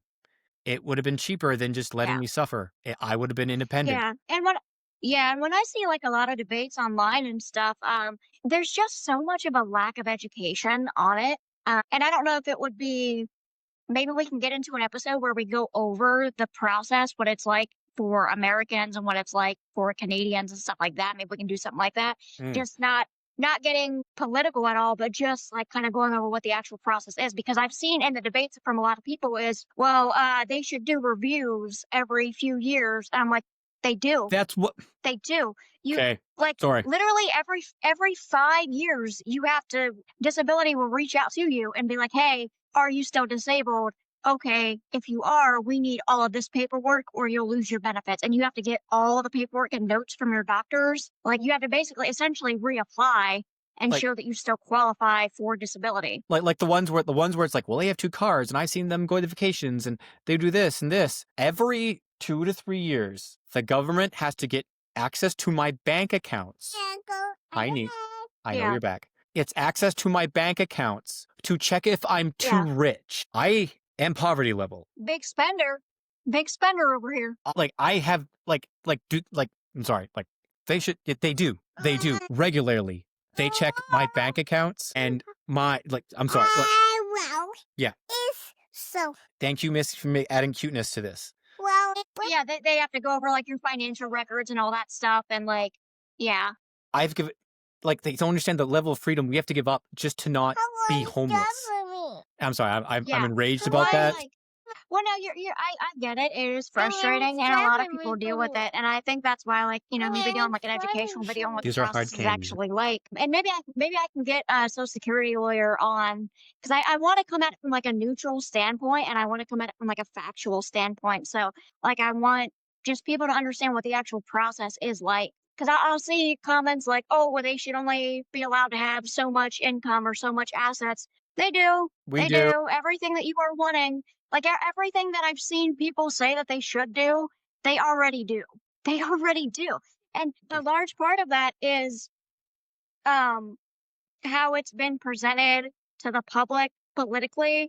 And, you know, it's not like people are having a class in high school on what Social Security is, what disability is, what is required for these organizations, what qualifies you for these support systems. So I understand people's, you know, it's one of those things that, like, if you're not in that world, you're not gonna quite understand it. And so I get it. I don't blame people for not knowing enough about it or assuming that certain things aren't done, because why wouldn't they? They are not going through the process. And even when you are going through the process, you realize like how much is actually needed. It is insane. It is insane. Took me 6 years Like, to get it. I yeah. had to go face to Well, most face the tribunal of nurses because every time they would just rubber stamp because on paper I look fine. In person, hold on. you can tell that I So struggle. for the Americans here, I need you to explain what the Tribunal of Nurses is, because that sounds like some wizard. Well, yeah, well, you know, medical healer clerics, right?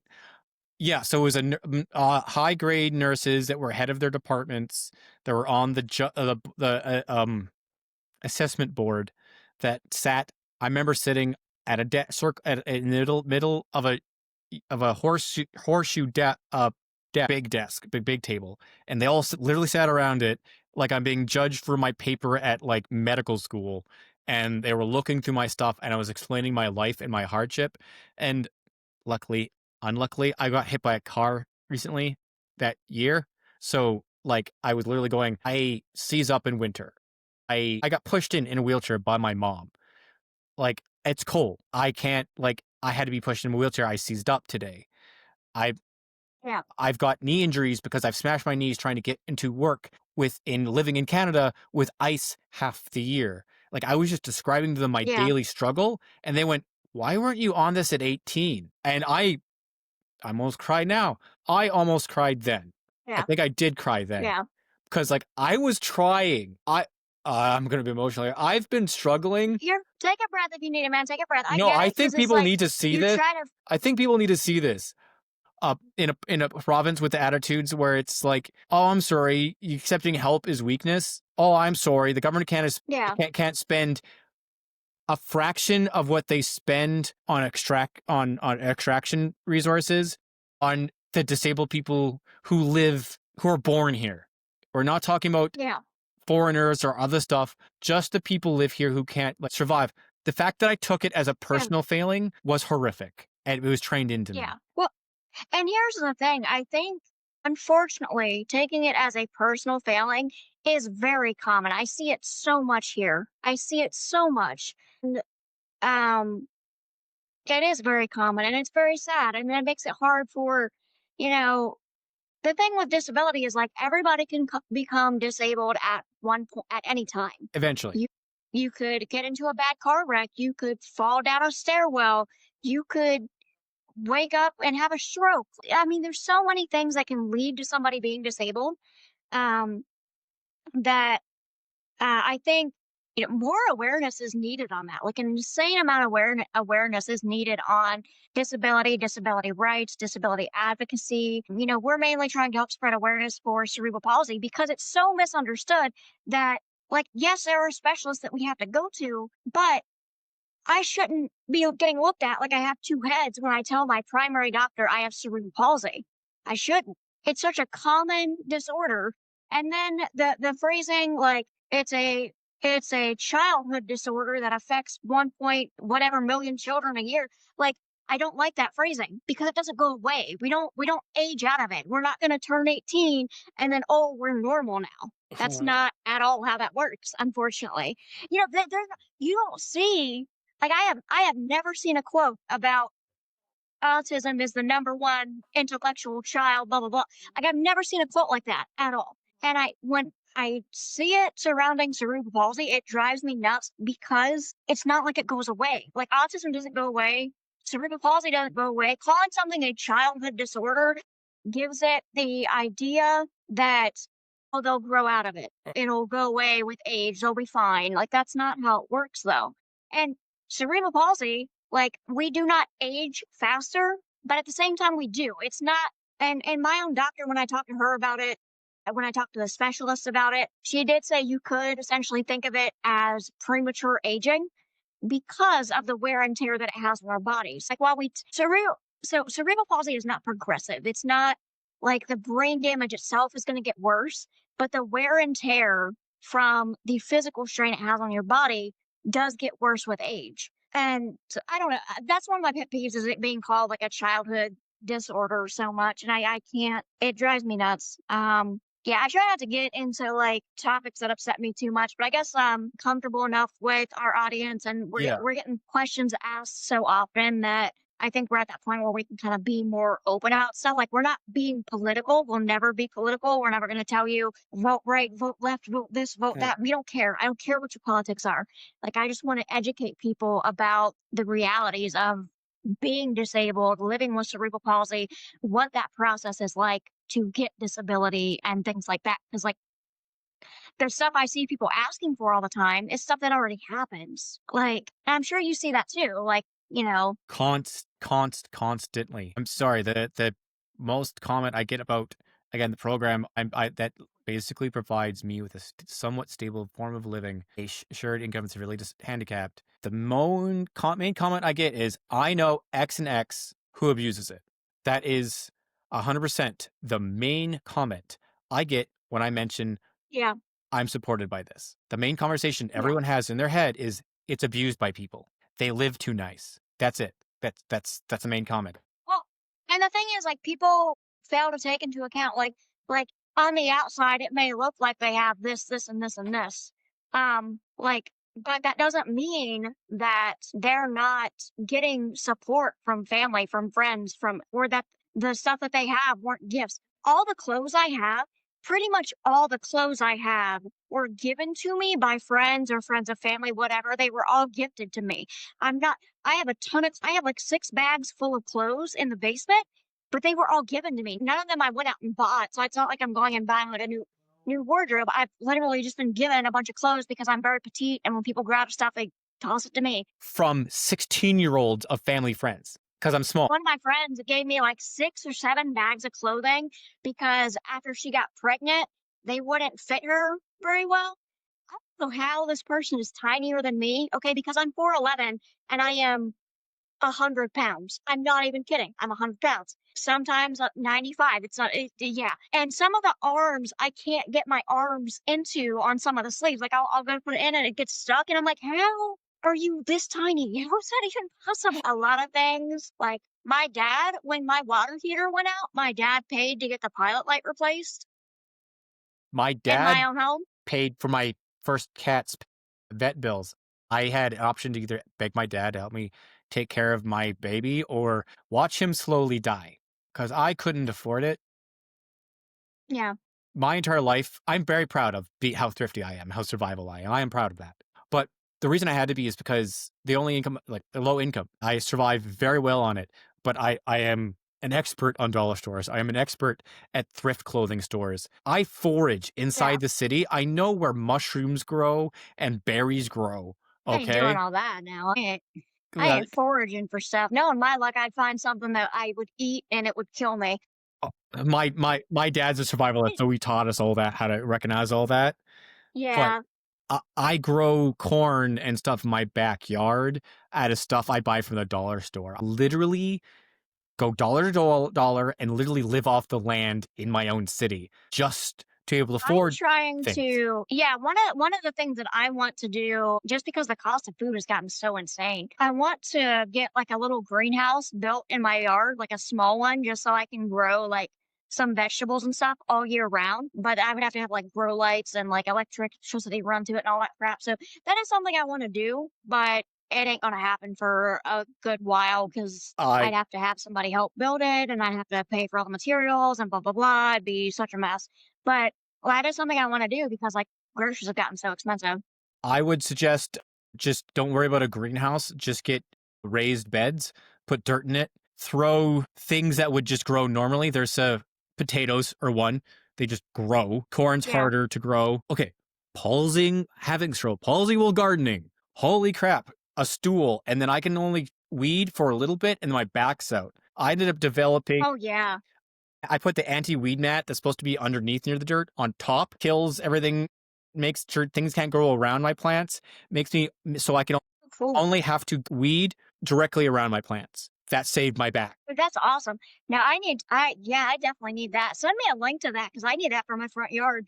My front yard gets, like, super I don't know, I need to get we have mulch. The people that had the house before us, like, did, like, a mulch garden bed thing out in the front yard, and I need to get the mulch removed because it causes a bunch of ant issues. Anyway, but yeah, I'll look into that because we had a weed turn into a tree that we had to pay somebody to come out and cut down and stuff because we Ugh. didn't have the energy or tools to deal with it. But yeah, even like the stuff I have for my house, that came from family members. That came from my dad. My dad just gave me a bunch of tools recently, so I would have stuff to like take care of the yard.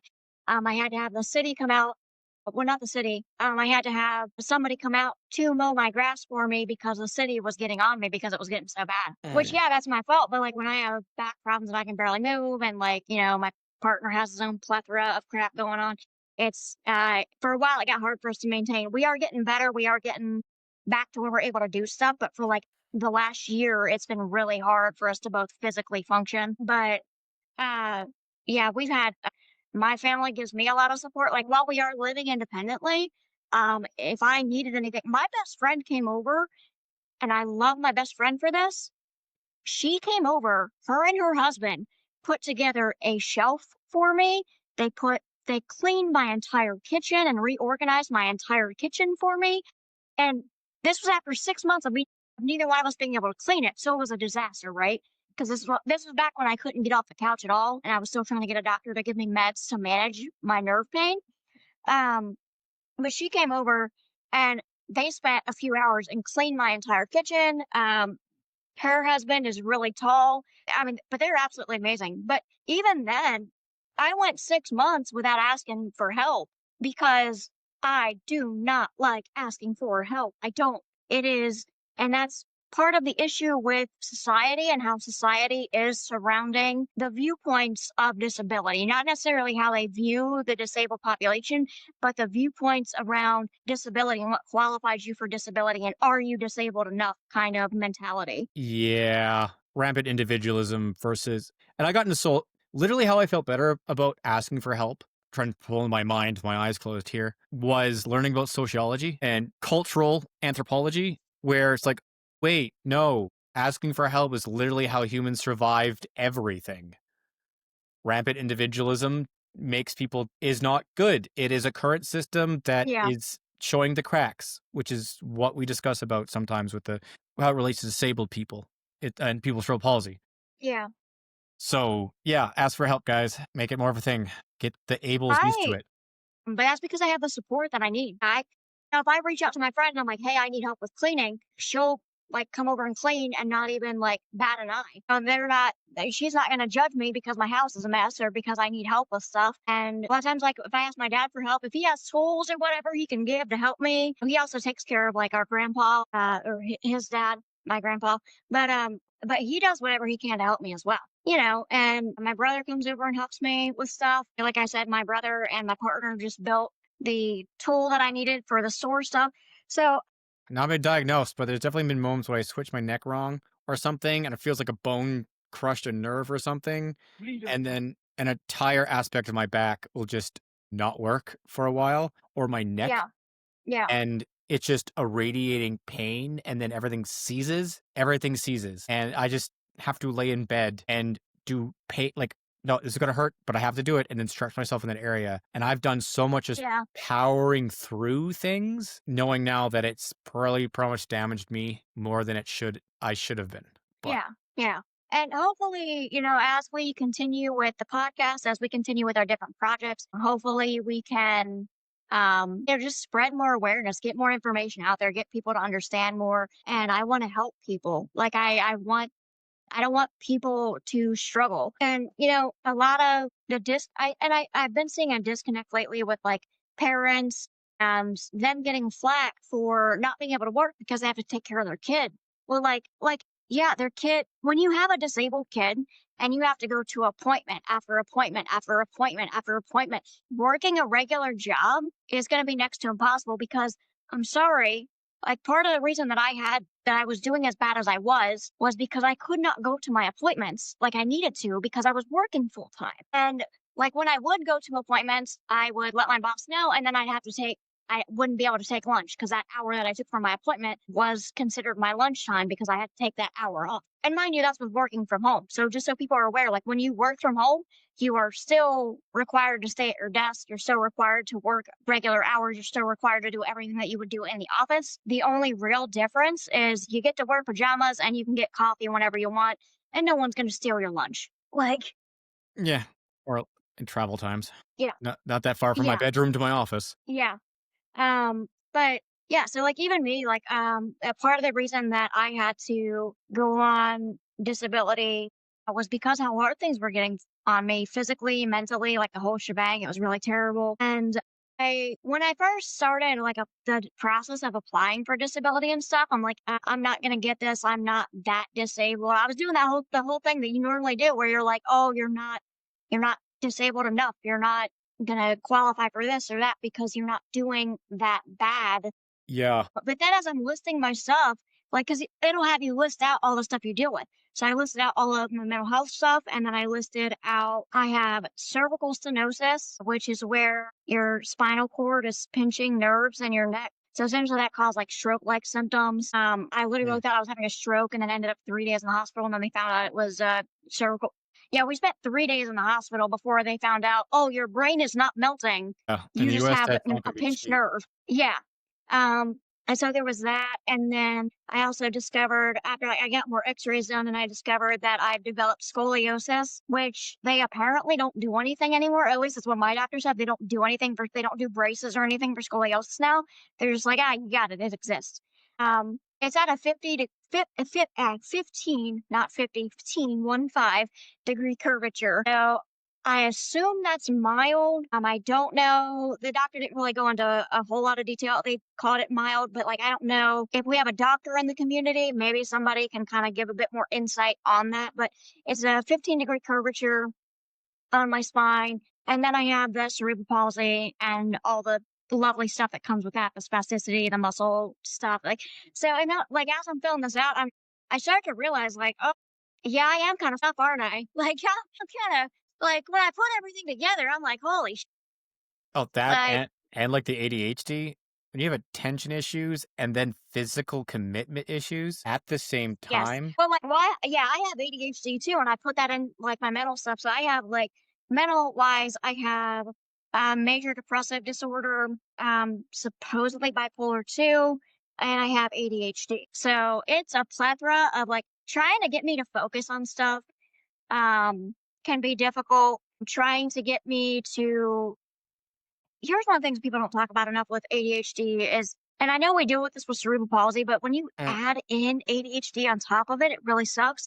The mental fatigue with ADHD, oh my God, it's so real. Like, I have Yes. to do 50 minutes of things I can't focus on, and then do 15 minutes of something I really like, a gaming or an animal information or sociology video, and then I can work Yeah. again. Otherwise, I've catch Yeah. myself staring at a wall, not deciding what to do next.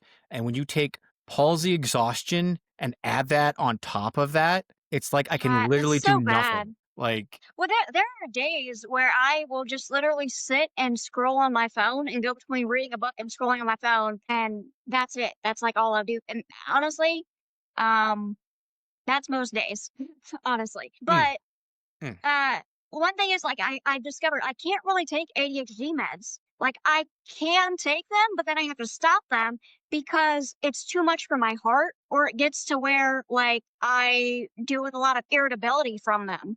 So it messes with my brain chemistry a bit too much. Uh, I wish there was more of a, like a take as needed thing I could do. Like, okay, I got to focus on this. Let me take this. But it's not meant to be like that. It's supposed to help with like your emotional regulation and all the other issues with ADHD. But I tried Adderall. I've tried Ritalin. I tried Citrulline, whatever it's called. And either it was too much for my heart to where I kid you not.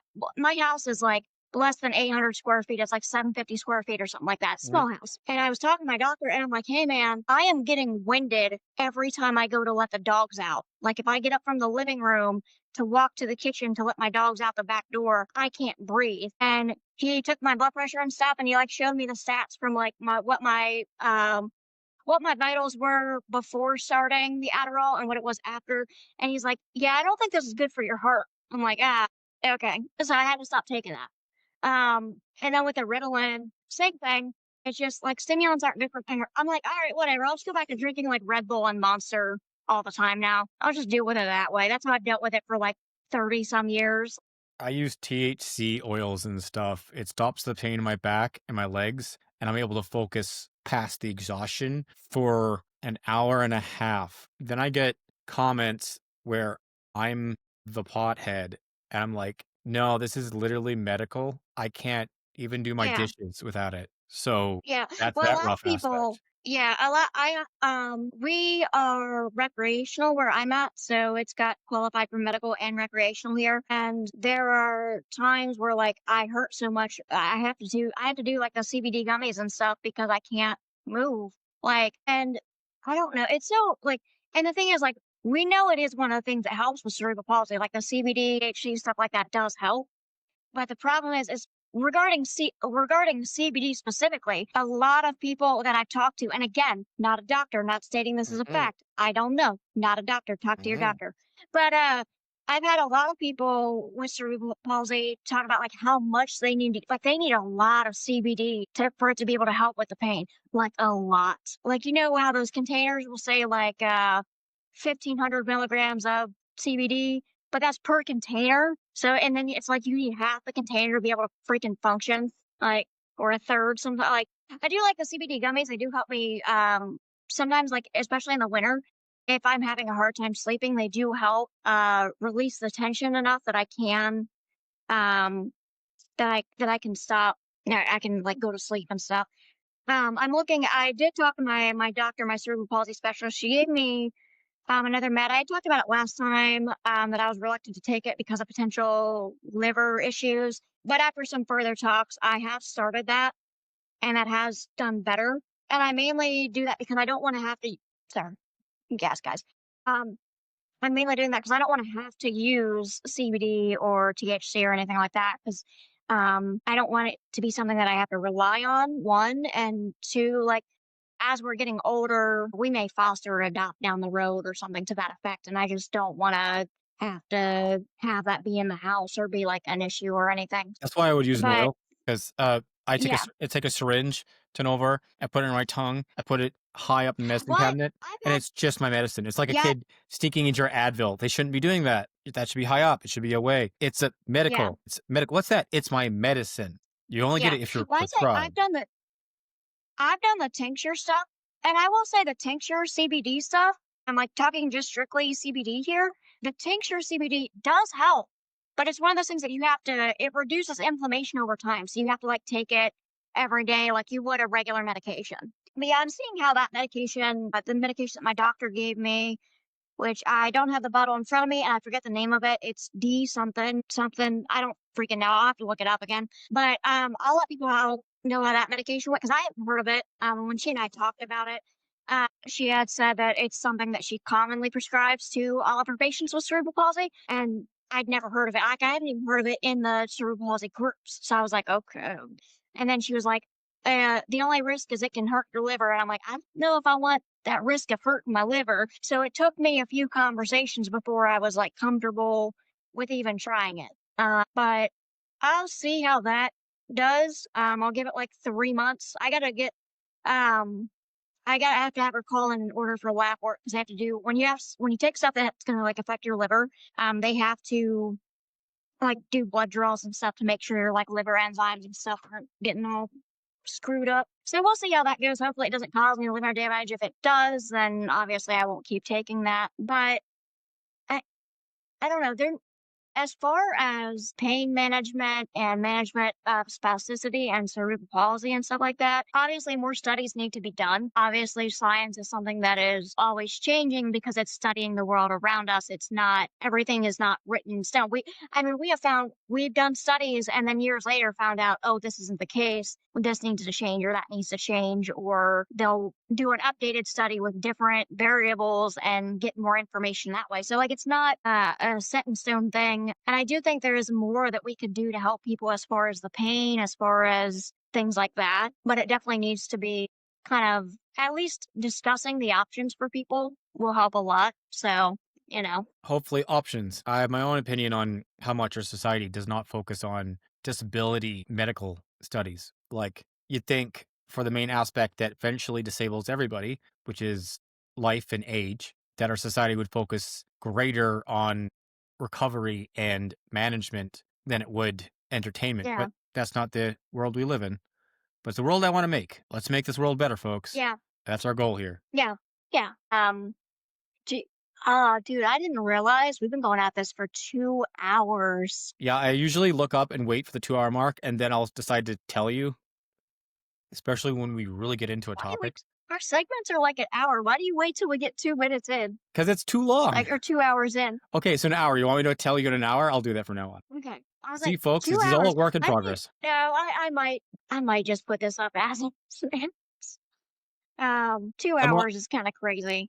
come on, we're adorable. It'll work. The thing is, we haven't recorded in a minute, so I think 2 hours is fair. It's been a minute, and this is gonna be like our last video for the year. Yeah, So we're yeah. not gonna Last come week, out with yeah. anything until January. Oh yeah, Yeah. guys, we cancel So so many schedulings to do episodes due to appointments, physically wrecking our bodies the day before, just physically can't do it. Life, like basically, like I only have enough energy to spend time with my brother or cousin for a couple hours a day, and then sitting and doing a podcast is going to wreck me for the week. Like, Yeah. Yeah. So like I'll do like that's what people like kind of get is like even with the podcast, like yes, I'm able to do that, but the rest of the week I am not doing anything. Like I can do that and that's about it. I might get a little bit of cleaning done, but that's about all I can muster right now. And hopefully that gets better. I do need to get back into physical therapy and start doing stuff like that to manage more. But yeah, still, folks, but most of my call offs have been redoing the studio and working on getting like a shop going in ways that we can help raise money for the podcast and for people that need it so we can kind of contribute more to our community and the disabled community as a whole. Come January, I'm going to start making a lot of phone calls to organizations, doctors, lawyers, pretty much anybody I can get on here that would be willing to talk about cerebral palsy and how they contribute to it or what their field of study is, whatever topic we're doing. But for those that haven't, we've already done a video with attorney Russell Gregory with Cerebral Palsy Law Centers. It's a personal law center, birth injury, and he focuses on birth injury, specifically cerebral palsy. It is ran by him and his wife, and they help with all 50 states in the U.S. So, and he's very if you knowledgeable. I learned things. yes, and he wants it, and he's up for doing another video with us.